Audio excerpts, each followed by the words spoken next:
पक्षाला कधी विश्वासात घेतलं नाही. खरं म्हणजे जी परिस्थिती निर्माण झालेली आहे जगात आणि त्याचा परिणाम जो देशावर होऊ घातलाय, त्याच्यावर संसदेत चर्चा होणं गरजेचं होतं आणि त्या चर्चेला प्रधानमंत्र्याने उत्तर देणं हे टीम इंडियाच्या नेत्याचं लक्षण होतं. पण दुर्दैवाने तसं झालं नाही. तरीही प्रधानमंत्री मोदी टीम इंडिया संदर्भात गंभीर असतील तर नक्कीच या संकट काळामध्ये देशातला विरोधी पक्ष त्यांच्या बाजूने आहे अशा प्रकारची भूमिका सर्वपक्षीय बैठकीमध्ये विरोधी पक्षाने घेतलेलीच आहे. राज्याचे मुख्यमंत्री देखील मोदींचं कौतुक करत त्यांना काम पूर्ण करणारे नेते असं म्हटलं, त्यांचं कौतुक केलेलं आहे. मग त्याच्यावरती तुम्ही माझ्याकडून कोणत्या उत्तराची अपेक्षा करता? मोदींनी काम पूर्ण केलं ना. ऑपरेशन सिंदूर ट्रम्पच्या सांगण्यावरून मागे केलं, बंद केलं ना. ट्रम्पनी जे जे सांगितलं ते काम मोदींनी पूर्ण केलं असं त्यांना सांगायचं असेल. नाही, पण राऊतसाहेब, राज्याचे मुख्यमंत्री देवेंद्र फडणवीस असं म्हणताय की परिस्थिती सुरळीत आहे, पुरेसा इंधन आणि गॅस साठा आहे आणि जे कोणी लॉकडाऊन संदर्भातली अफवा पसरवत आहेत त्यांच्यावर फौजदारी गुन्हा दाखल करा असे नक्कीच केला पाहिजे. लोकांना दहशतीखाली भीतीखाली ठेवून काही उपयोग नाही.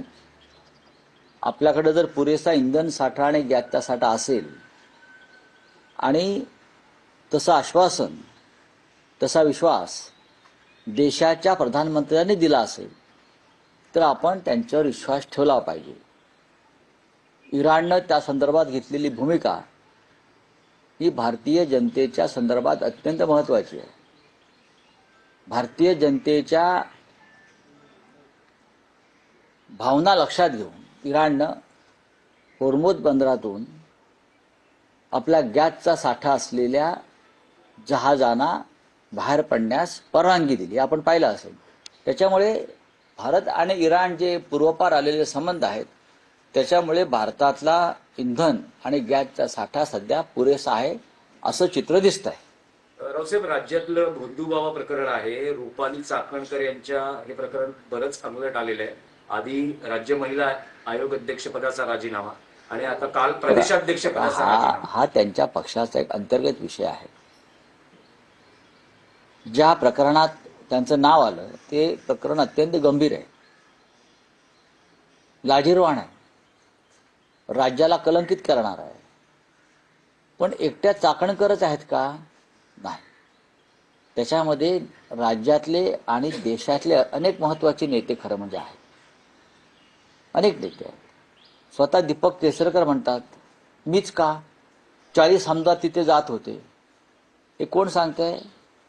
सत्ताधारी पक्षाचे एक आमदार सांगते की मलाच टार्गेट करू नका. तिथे 40 आमदार त्या खरात बाबाच्या पायाचं तीर्थ प्यायला जात होते.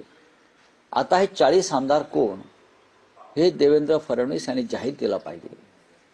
तिथे जाणारे मंत्री कोण हे त्यांनी जाहीर केलं पाहिजे. खरात बाबासाठी विशेष विमानांची सोय करणारे सरकारमधले कोण लोक होते हे तुम्ही जाहीर केलं पाहिजे. आणि खरात बाबा दिल्लीत जाऊन काय करत होते, कोणाला भेटत होते हे सुद्धा पोलीस तपासामध्ये जर निष्पन्न झालं असेल तर ते समोर यायला पाहिजे. नाही, पण रावसाहेब, जे व्हिडिओ समोर येत आहे त्यातला एक आणखी व्हिडिओ समोर आलेला आहे की अशोक खरात हा मंत्रालयात सुद्धा त्याचा वावर होता, असाही व्हिडिओ समोर आलेला आहे. त्याचा वावर कुठे नव्हता.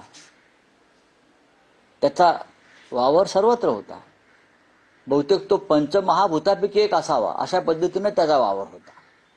अशा जणू काही त्याला सरकारनं राजमान्यता दिली होती. लोकमान्यता होती की आम्हाला माहीत नाही, पण त्याला राजमान्यता दिली होती. आणि राज्यमान्यता देणारे लोक आजही फडणवीस यांच्या मंत्रिमंडळामध्ये आहेत. फडणवीसांनी त्याच्यावर बोलावं.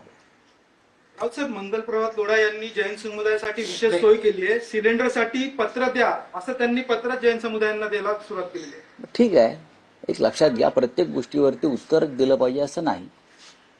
खरं म्हणजे राज्याच्या मुख्यमंत्र्यांनी जर जैन समुदायाच्या मंदिरांसाठी राज्याचे एक मंत्री विशेष व्यवस्था करत असतील तर त्याच्यावरती टीका करावं आणि त्याला विरोध करावा असं माझं मत नाही किंवा आमच्या पक्षाचं मत नाही. सर्व मंदिरांना, सर्व धर्मस्थळांना